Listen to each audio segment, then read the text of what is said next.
세 번째로 같이 배워볼 친구는 항등함수가 되겠습니다.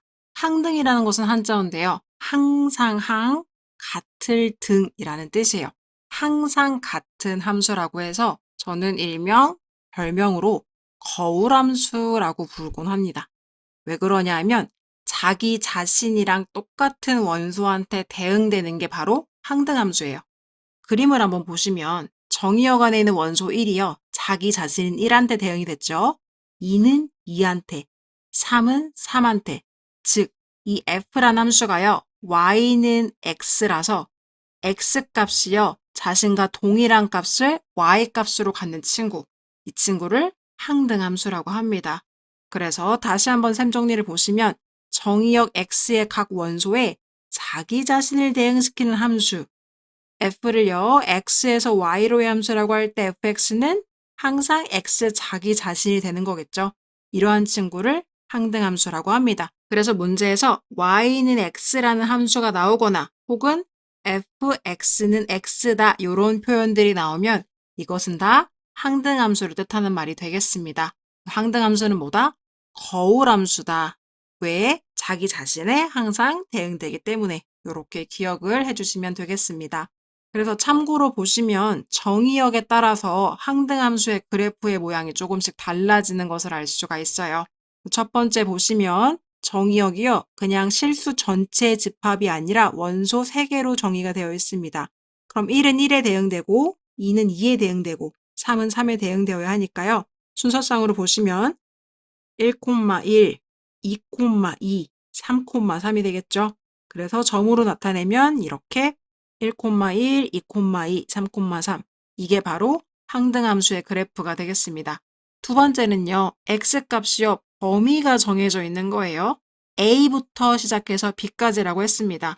그럼 정의역이 현재 a부터 시작해서 x값이 a일 때부터 시작해서 x값이 b일 때까지고 항등함수의 그래프는요.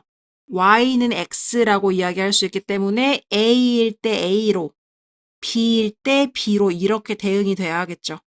그리고 가운데 있는 친구들도 그 값은 모르지만 예를 들어 여기를 c라고 한다면 c는 c라는 값으로 대응이 됐을 거고 d는 d라는 값으로 대응이 됐을 겁니다.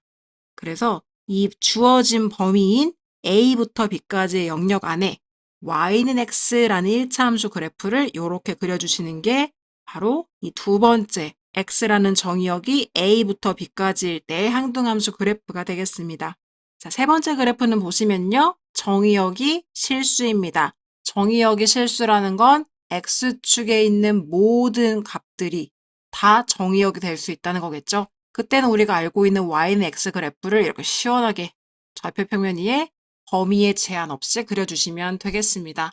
항등함수는 어떤 함수다? 자기 자신을 보여주는 거울함수다 라고 기억을 해주시면 되고요. 네 번째는요. 상수함수입니다.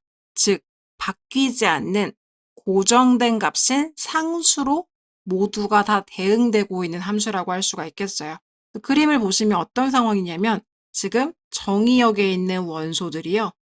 Y 공역에 있는 여러 가지 원소들 중에 유독 2한테만 꽂혀서 모두가 2한테 화살표를 보내고 있는 상황이에요. 이렇게 그림과 같이 x의 값에 관계없이 함수 값이 항상 어떤 일정한 숫자가 되는 것, 상수가 되는 것, 이것을 상수함수라고 합니다. 그래서 다시 한번 셈 정리로 보시면 함수 f가 x에서 y로의 함수일 때 정의역 x의 모든 원소 x가 공역 y의 유독 한 원소에만 대응되는 상황, 즉 fx는 c라고 하고요. 이 c라는 친구가 바로 선택받은 친구가 되는 겁니다. 이런 함수를 상수함수라고 합니다. 그래서 아까 보신 거에서는요. 이 2라는 친구가 바로 c가 되겠죠.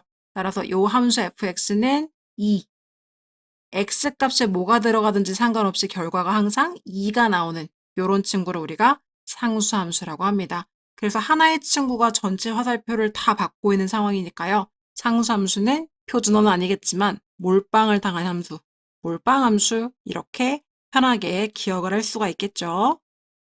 자, 그러면 참고를 한번 보시면요. 정의역에 따라서 상수함수의 그래프가 어떤 차이가 있는지를 볼 수가 있을 겁니다.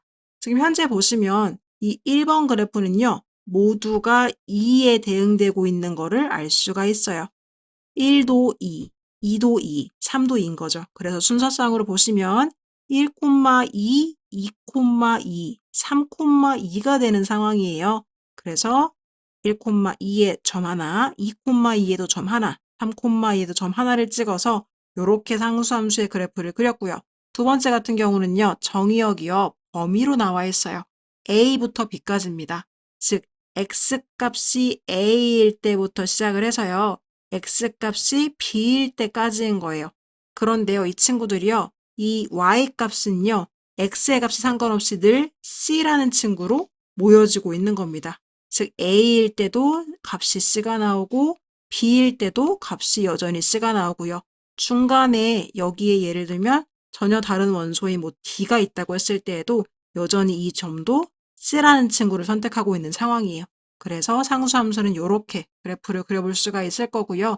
만약에 정의역이 어떤 범위가 없이 실수 전체라고 한다면 끊어지는 영역 없이 y는 c라는 그래프를 이렇게 쭉 그어주시면 되겠죠.